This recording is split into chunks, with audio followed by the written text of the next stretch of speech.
flowing in their veins. Mackey and Judd on Score North and ScoreNorth.com. He's had some ups and downs, certainly with the injuries. He'd be the first to tell you that. But when he's on the field, we're so much more dynamic. What he can do offensively, defensively is a big part of it. He made some adjustments last year to put himself in a better position defensively, was really consistent through the course of the year. That was Derek Falvey talking about Jake Cave. No, not really. He wasn't talking about Jake Cave. But I saw Jake Cave. I think he's playing for the Saints again, maybe, last night. I saw them post a clip. So. Oh, boy. I'm so excited for that. I can't wait till he's back.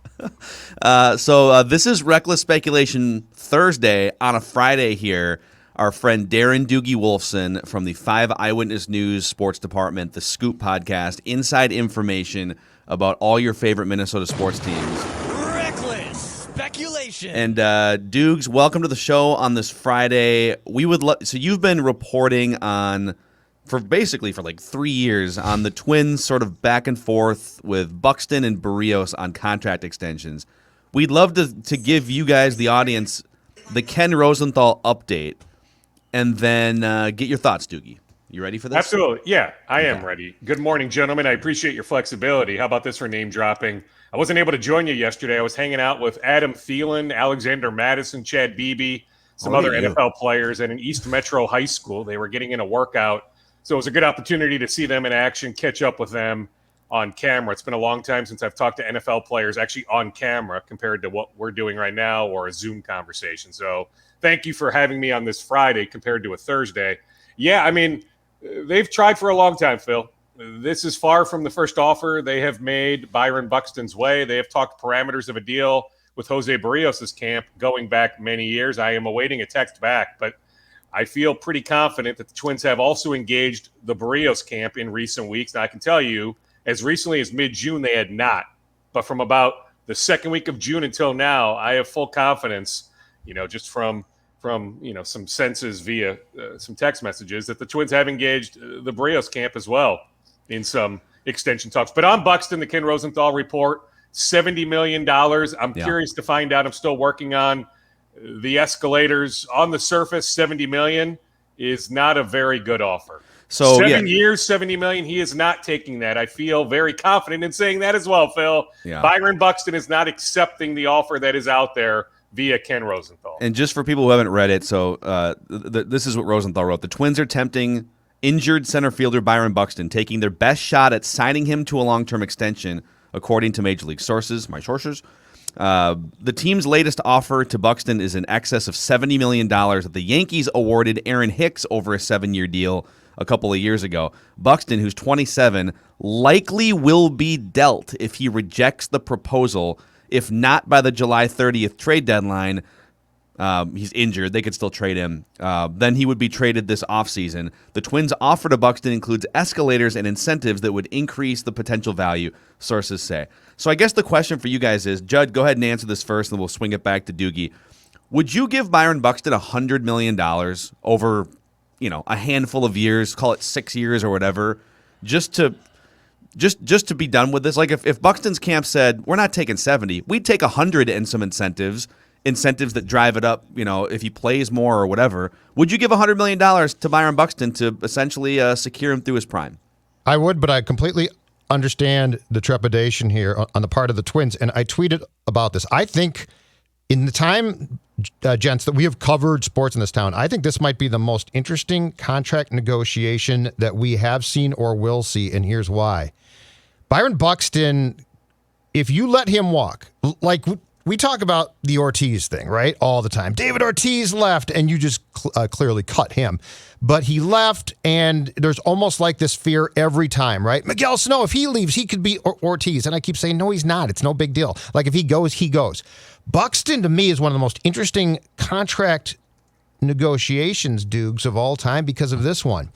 This has nothing to do with perceived effort or something you can do with him to improve him. This has to do with what I now gauge to be pure luck and bad luck. He got hit by a pitch. There's not much you can do about that. It broke his hand. He hurt his hip. He runs really fast. What are you going to do? Say, don't run fast? Like, I was all in to the don't crash into walls gang for quite a while there, and I still think that's probably right. But look at how he gets hurt, and there's nothing he can do really, in my opinion, to control a lot of why he's gotten hurt. And so I would give him the money.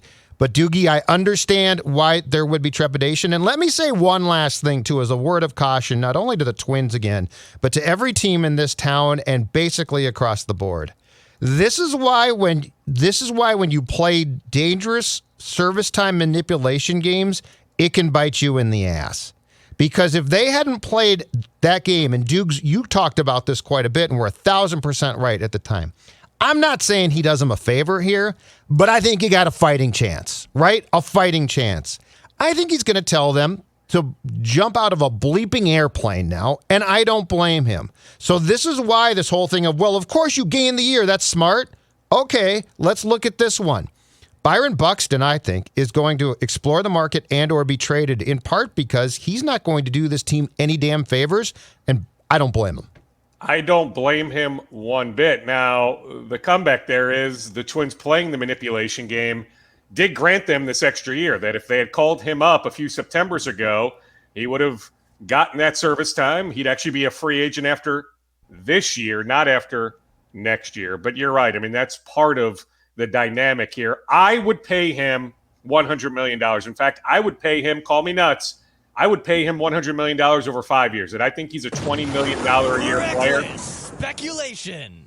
I would. Yep. I just think you look at the injury history, it's a lot of flukiness. And I get it. It's a lot of bad luck. I mean, since he became a professional in 2012, second overall pick, Carlos Correa goes 1 to Houston. The Twins then grab Buxton, number 2 overall 2012 draft. Since he became a professional, 2012, it's double-digit injuries. I don't know the exact number, if it's 11 or 12, but he's missed time with that many different injuries. Since the start of the 2018 season, Byron Buxton has missed 62% of the Twins games. So I get the trepidation. I just think with the power that we've seen in recent years, that he's got every tool imaginable. That is one of those guys, as he's about to turn, 28? He'll be 29 when he hits the open market after next year, that I just think I can bank on him performing, even if he ends up missing some time, that I can bank on him performing at a very high level, ages 29, 30, 31, 32. I get it. Maybe 33 and 34 become interesting, but he's still so darn young. I don't want to see that guy kicking serious tail for another organization. So this is one of those situations where I would bite the bullet. If I'm the Twins, if I'm Jim Pohlad, I pay up. The Twins will have a new TV contract here, a local TV contract in a couple years, Phil? Is it up after this year or next year? I don't know for sure. I think it's like pretty quick here. 23, I think, but yeah. Yeah, in the relatively near future. So that should be extra revenue coming in. I would do it. And I get it, coming off the pandemic, all the lost opportunities on revenue streams from 2020. I get all of that. But this is one of those guys I would invest heavily in. I really would. A few more points on this. We'll get to Wild. We'll get to Wolves too. But the Twins are like 150 or something over the last 150 games that Buxton has played in. And I think they're below 500 in the games that he doesn't. I mean, he's just like, his influence on winning is incredible. I'd rather have him for the next 5 or 6 years. I'd rather have him for 90 to 100 games a year, if that's what it comes down to, than 0 games a year. And we sit here all the time. For 15 years, we've sat here and said, with nervousness and worry, blank is going to be the next David Ortiz if you let him go, right? Kenny Vargas is going to be the next David Ortiz. You're going to regret this. Oswaldo Arcia, like all these guys that we have feared. Aaron Hicks, that's going to be the next David Ortiz. Byron Buxton, I'm not saying he's going to be like the modern-day Babe Ruth that David Ortiz was, but Byron Buxton is going to make you regret watching him play in a different uniform. So, like, there's going to be a David Ortiz effect there if he leaves. Phil, we've already seen it. It was a few years ago. He won the Platinum Gold Glove and did earn an MVP vote. And, yeah, it wasn't a lot, but he was at least on the MVP list. When you go to Baseball Reference from what year was it? 2017, I guess it would have been. Mm-hmm. Yeah, maybe he's 10th or 11th or 12th, but he shows up on the MVP ballot at what? At that time, 23 years old. For him to do what he did at 23 years old. We started to see it then. Now the power has come along. That's why I would say I would bank on him moving forward. Hey, Dukes, quickly. So Jim Pohlad went on the Twins radio network on Sunday and was asked about signing both Parise and Buxton, and he said, absolutely, that can be done. One, are you buying that? And two, if you had to guess by July 30th, so this month, at the end of the month, do you think one of those two is ultimately gone? Because I'm with you. There's no way that they're engaging the Buxton camp and not the Parise camp. So they definitely want to know what the price of poker is. What's your guess there? Well, I mean, what they're asking other teams on Parise is a significant return. I mean, we're talking 3 elite prospects, or maybe it's one guy that's already in the majors, maybe, 1 year of arbitration or pre-arbitration, plus like that organization's number 1 and number 3 or number 4 prospects. I mean, the ask on Parise is enormous. I think both guys are here on July 31st. Now, the way this is trending, Buxton getting traded in the winter, sure. I mean, I guess at this point, I can see that. But I think both guys are here, as of late July into August. Yeah, they can. They absolutely can. But okay, George Springer at 31 years old, we've brought up this comp before, but it makes a lot of sense because he's had a little bit of an injury history. And maybe Toronto was an outlier because they had all this money to spend when other teams didn't. But he gets 6 years, $150 at 31 years old. Then you look at Parise. He's not taking less than what Houston gave McCullers Jr. 5 years, 85, 5 years, 90. The Phillies gave Zach Wheeler 5 years, 118. I think you need to meet somewhere in the middle. And I think it's closer to the Wheeler money than it is to the McCullers Jr. money. So if you're the Twins, are you willing to do 5 years, $108 million, $110 million? Or are you willing to do 3 years, maybe it's higher, per year, but the term is less? I mean, there's maybe a happy medium there, but you're looking at, for Parise, north of $20 million a year. And I think ultimately on Buxton, to retain him, you need to go north of at least 18, if not $20 million a year. Mm-hmm. Doogie, if you could show us on camera here on the Score North YouTube channel how large Billy Guerin's grapefruits are after this week. How large do you feel like they are? Yeah, I mean, I didn't see – well, heck, I can tell you the Ryan Suter camp certainly did not see the buyout coming. I mean, him hanging up the phone when Bill – and it was Craig Leopold on the phone too. The owner was on speaker.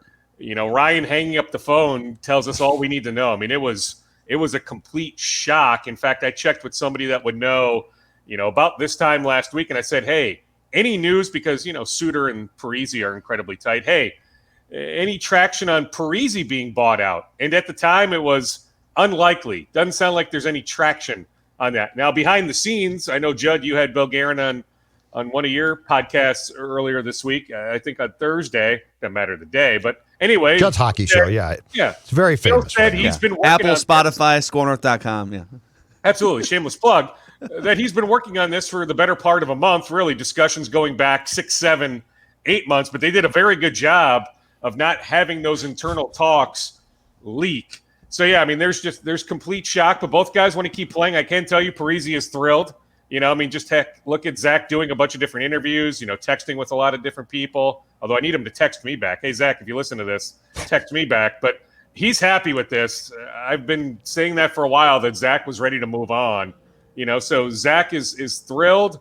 Ryan, 15 teams have already reached out. I mean, there's going to be a hefty market for him. Jed, I know you talked about how, there's buzz about Ryan being uncoachable.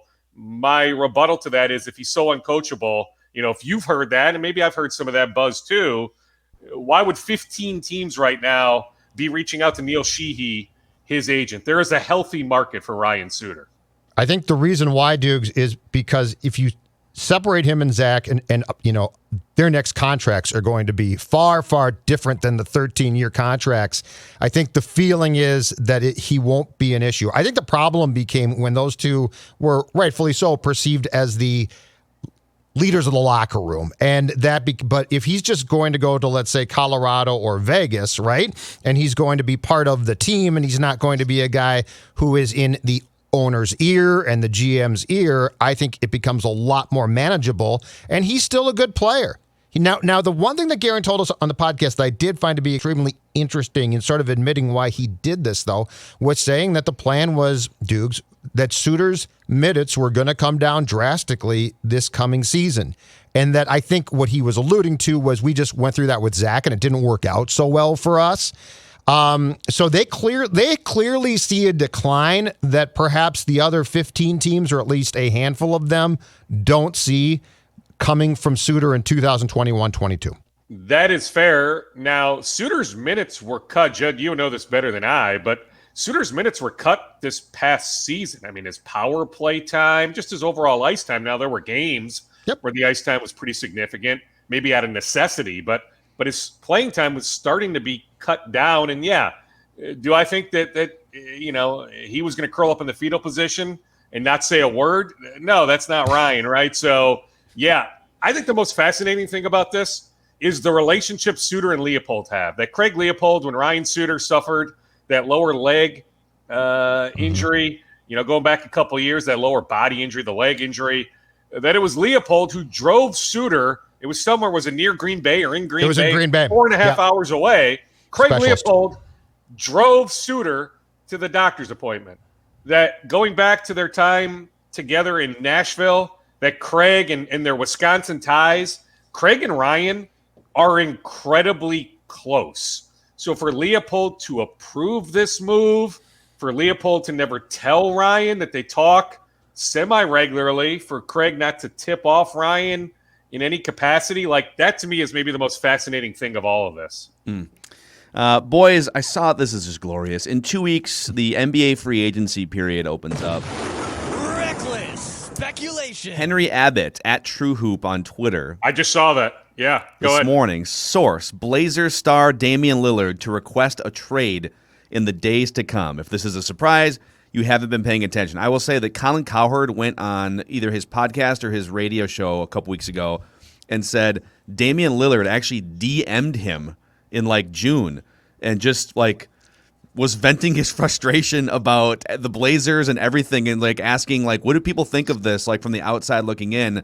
I kind of want out. So this has been there are now people in the media that are being contacted by Damian Lillard, and I would assume that Henry Abbott is one of them. So I guess, Doogie, what are the Wolves going to have to give up to get Damian Lillard here in Minneapolis? And if that's not feasible, how does him being available affect all the other dominoes that the Wolves might be involved with? Well, you have to wonder if Philadelphia says, okay, here is Ben Simmons, here is Mackey, here is Thibault. Hey, we can throw in a future first or multiple future firsts.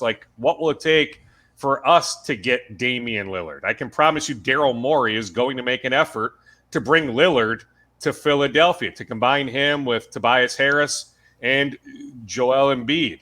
So, that's my first inclination. I checked with somebody close to the situation this morning in preparation for this discussion, just checking on where things stand, the Wolves and Ben Simmons. This individual still believes it is an incredible long shot, that the Wolves it's going to be so hard for the Wolves to trump other teams' offers.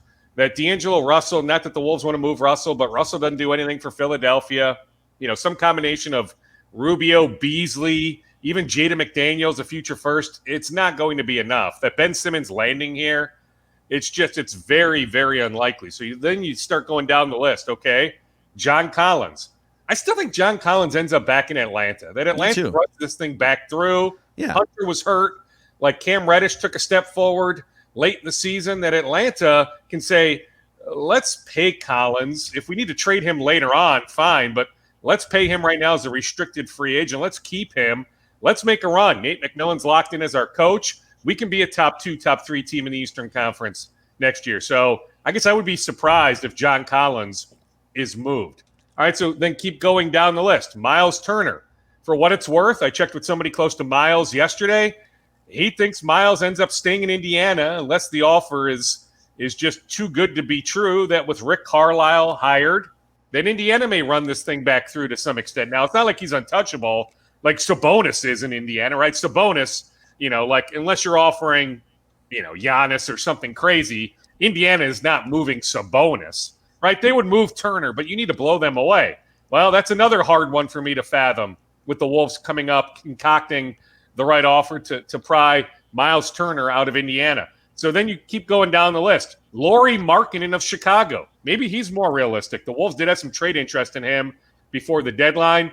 He's a restricted free agent. You've got a guy like Kyle Kuzma, who could be on the outs with the Lakers. Like, I wonder if those are more realistic names. The Wolves had interest last November in Larry Nance Jr. Not that the Cavs are looking to move him, but depending on, some other moves the Cavs may make, maybe Nance is attainable. Derek Jones Jr. in Portland. The Wolves made him a free agent offer last winter, so he's still on their radar. Like, those to me are probably more realistic names. Markkanen, Kuzma, Jones Jr., some of those guys compared to, for sure, Ben Simmons. But reckless speculation. I can't help myself. Let's keep going with the Simmons talk, because he's going to get moved, right? Like, I continue to think it's when not if. Ben Simmons is going somewhere, and we know the Wolves want Ben Simmons. In fact, they want him badly. So let's continue the dialogue. But Phil and Judd, until I get a sense that the Wolves can make the best offer, and heck, that may entail not only finding a third team, but maybe even a fourth team. That one-on-one Wolves in Philadelphia, there isn't a match. So it's on Rosas and Sachin Gupta and others in the Wolves front office to involve a third team, maybe a fourth team. I'm not going to say never, but I'm just telling you, my sense is it's going to take a miracle for the Wolves to land Ben Simmons. Can I come off the top rope with a question for you, Dukes? Speculation. Judd dressed up as Jimmy Superfly Snuka on the top of the cage right now. Right now, I might need medical attention because my lifestyle of reckless speculation is catching up to me. All right, here's my question for you, Dukes. Would it be feasible to work at least a 3-team trade that would send Damian Lillard to Philadelphia? Oh, yeah. Send Ben Simmons to Minnesota, yeah. and maybe even involve a fourth team that would get the Blazers something back that they would find acceptable, and therefore serve as a facilitator to a trade that would get the Sixers a guy they love, get the Wolves a guy that they could certainly defensively use. And unfortunately for Portland, I mean, it's going to be tough because it's a star player. They probably don't want to trade. They're going to be forced to. It's a rebuild. But anyway, could we go just off the top rope with some ridiculous deal? And I ask this because it strikes me as the type of deal that Gerson would very willingly involve himself. And to Judd's point, like, this is what in the next 2 weeks, this is why you hire the trade machine guy from ESPN.com. Like, this is why he's in your organization to make this work somehow in the Wolves' favor. Yeah, and it's a good thing Sacramento didn't grab him, that the Kings had interest in hiring him before they hired their current GM, that Gupta was this close to ending up in Sacramento. But yeah, it's a good thing that Sachin is still in the Wolves front office. Okay, so Morey and Rosas still have a pretty good relationship.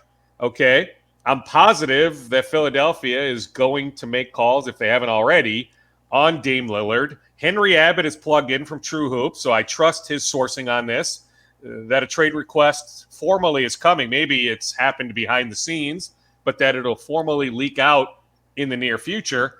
So, yeah, I mean, it makes logical sense, Judd, that the Wolves would at least try to go that direction. I still wonder, though, how do they make the best offer? But, yes, if Portland, I'm with you, Phil. If Portland ends up moving Lillard, it's them hitting the reset button. That they just brought in Chauncey Billups. Let Chauncey try to develop some young guys. That Portland takes a step back for a couple years. Maybe, eventually also they end up moving CJ McCollum and get back, something, that can help them 2, 3, 4 years down the road. And that's where, like, a guy like Tyrese Maxey would make a lot of sense. Maybe they also then let Nurkic go. If Portland really wants to hit the reset button, Nurkic is gone, CJ's gone, Lillard is gone. Probably trade Robert Covington, too, at some point, who still would make some sense here, by the way. So, like, Portland is an incredibly fascinating situation to follow the next handful of weeks. I just wonder if in the end, I mean, Lillard can request the trade. Do they really do it? Does Portland just say, you know what, Dame, you've talked so openly for so long about wanting to be in one place your entire career that you really want to bring a championship here to Portland? Maybe it's Clyde Drexler, but hey, we can make a case you are the best player in franchise history. When it's all said and done, that you'll be the best player in franchise history, a surefire Hall of Famer. just stay here in Portland. Yeah, it might be tough immediately for us to get you the help that you're so desperately seeking, but give us a little bit of time. That Chauncey can be a really good coach, that we're not that far away. Let's keep Nurkic healthy. Let's run this thing back through. But the fact that this True Hoop report came out this morning, I mean, it adds to the juiciness of the NBA. I mean, the storylines are endless, and just add this one to the many storylines we'll be tracking the next few weeks.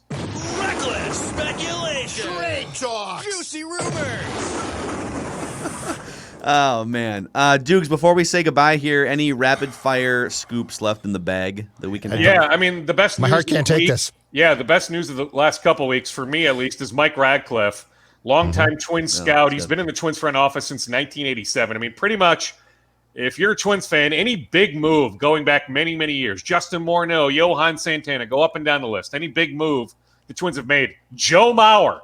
Mike Radcliffe was the one who influenced Terry Ryan more than anyone to draft Joe Mauer to pass on Mark Pryor. Anyway, Mike has defeated pancreatic cancer. You just don't hear many people defeating pancreatic cancer. He's also had some heart issues. Like, he's the bionic man. So I love the fact that Mike Radcliffe is back working for the Twins. He was here this week for the draft. In fact, he went to New Jersey with Sean Johnson a few weeks ago to watch the guy they took at pick 26, the pitcher, Chase Petty. So Mike's been out scouting guy. So it's fantastic news. By the way, on Petty and on Miller, the infielder they took from Wisconsin at pick 36, those two guys will be in town as soon as next week to sign their contracts. Every other draft pick is going to go directly to Fort Myers. So the Twins will only bring 2 draft picks to Target Field, Petty and Miller. There are no signability issues with any of their 21 picks. The expectation is the Twins will sign all 21 draft picks. Awesome. Doogie, happy Reckless Speculation Thursday on this Friday. We'll talk to you next week, man. Absolutely. Then quickly on Adam Thielen, I talked to him. He's still not vaccinated. He didn't want to go on and on about that, but it is going to be interesting as training camp starts here in less than 2 weeks. The Vikings have a handful of guys that are not vaccinated. It's going to be interesting to see the dynamic. If peer pressure comes into play, I don't know if any guys will actually talk on the record about that, but imagine the peer pressure behind the scenes. I can also add that Thielen looked, no surprise, he looked in phenomenal shape. He looked fantastic, catching a bunch of passes. So I mean, he's ready to rock and roll. Alexander Mattison looked good. Chad Beebe looked good, but again, they're not in full pads, but it was fun to be up close watching those guys work out on Thursday. Yeah. Patrick Peterson, by the way, is on the record on his podcast essentially saying, like, it doesn't make sense if you're not vaccinated. He didn't name his teammates, but he went on his podcast and said he's exactly right. The Yankees, the freaking All-Star game is going to turn out to be a potential super spreader event because of guys that weren't vaxxed. Well, although the comeback to that, Judd, is the Yankees have a couple players that have been vaccinated that have tested positive. It's 6 players total. Most of those guys have been vaccinated. Doesn't sound like Aaron Judge has been vaccinated, but a number of the guys that have tested positive with the Yankees have been vaccinated. But here's the comeback to that. If you are vaccinated, you might still get sick, but you're going to come back. If you're not and it hits you wrong, you're done for a long period of time. Let's see, who wouldn't I want done for a long period of time? Oh, my quarterback.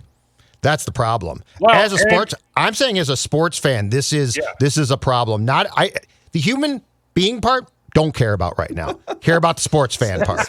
Sports sociopath. I mean, when ranking importance to the team, 3 guys in the top, 5 or 6, Thielen, top 7, whatever. I mean, we can debate that, but Thielen, Harrison Smith, and the quarterback, right? And there might be another guy or two among that top 7 or 8. So, yeah, it's certainly a concern. I can tell you that much.